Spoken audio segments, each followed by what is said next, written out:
President Biden is making it rain on America with his $1.8 trillion massive spending.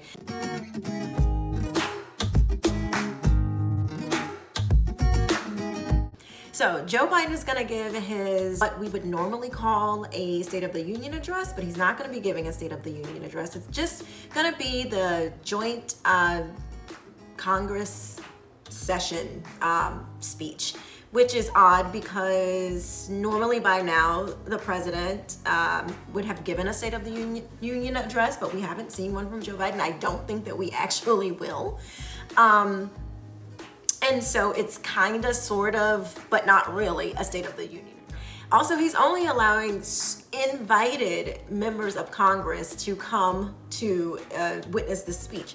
So I guess they're saying that because of the coronavirus, that they only invited a certain amount of people. I think typically there's like 500 members.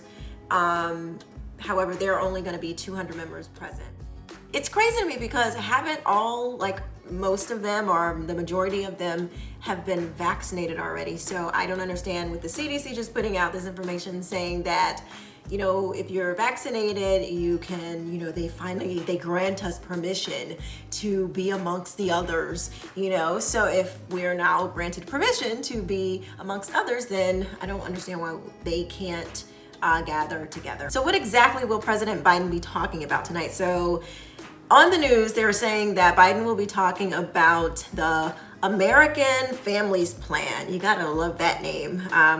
One thing you gotta hand it to Democrats, they can message very well because American families, I mean, who doesn't love American families? You're American, you're a family. Sounds like the bill would be for you, right? So in this bill, Biden proposes to low and middle income families that no more of 7% of their income on child care for kids younger than 5. And so he's proposing a $109 billion plan to make 2 years of community college free. So there are several things in this bill. You've got education, you've got paid family leave, you have nutrition assistance for children, quite a few things. However, it's $1.8 trillion. It's a lot of money. We're investing $200 billion in universal preschool.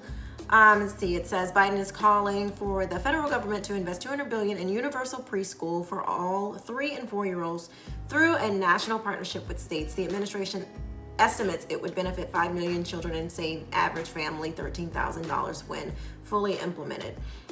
All of these things sound good on its face. However, when you start spending all of this money and you're shrinking the economy at the same time, meaning you're putting more people on government assistance, you're creating less incentive to work, you're creating less incentive to make more money, because make no mistake about it, the more you make, the less benefits you will get. So it's not going to behoove you to go and make more and do more and be more productive. It's going to, you're going to have to make that juggle again. Like, okay, if I make more money, I'm going to lose this in assistance. So it doesn't, the whole notion that we need more government, I just don't understand why this is so hard to get.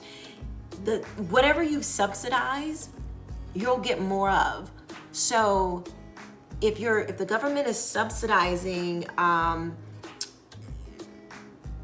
tuition, schools are they're gonna up their tuition, because it's like, hey, the government's gonna cover this. That's why tuition is so high now, because government provides all of this tuition. And then on top of that, now they want to do away with making you pay back the money that you borrowed.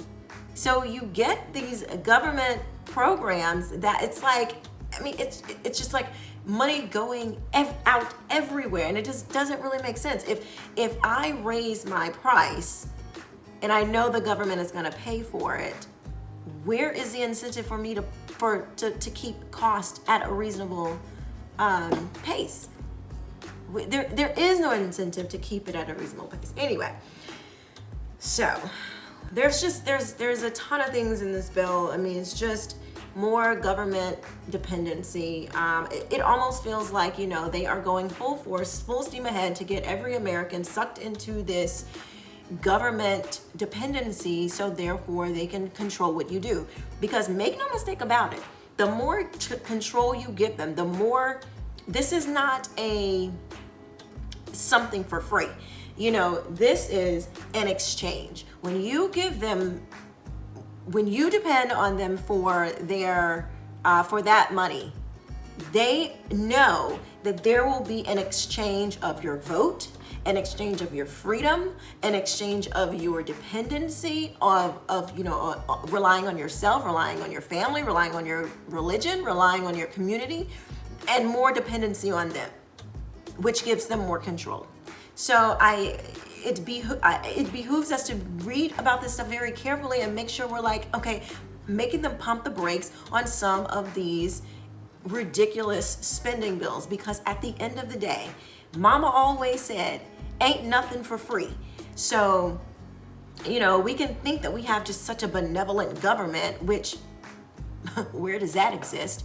This is not benevolence. This is an attempt to get more control, get you to try to make you think that what they're doing is so great that you go out and vote for them, but you're giving up your freedoms. You're giving up your independency. All right, everybody, so that's the video for today. Please let me know your thoughts about the joint session address tonight. Don't forget to like, share, and subscribe. Don't forget to subscribe, guys. Thank you so much for watching.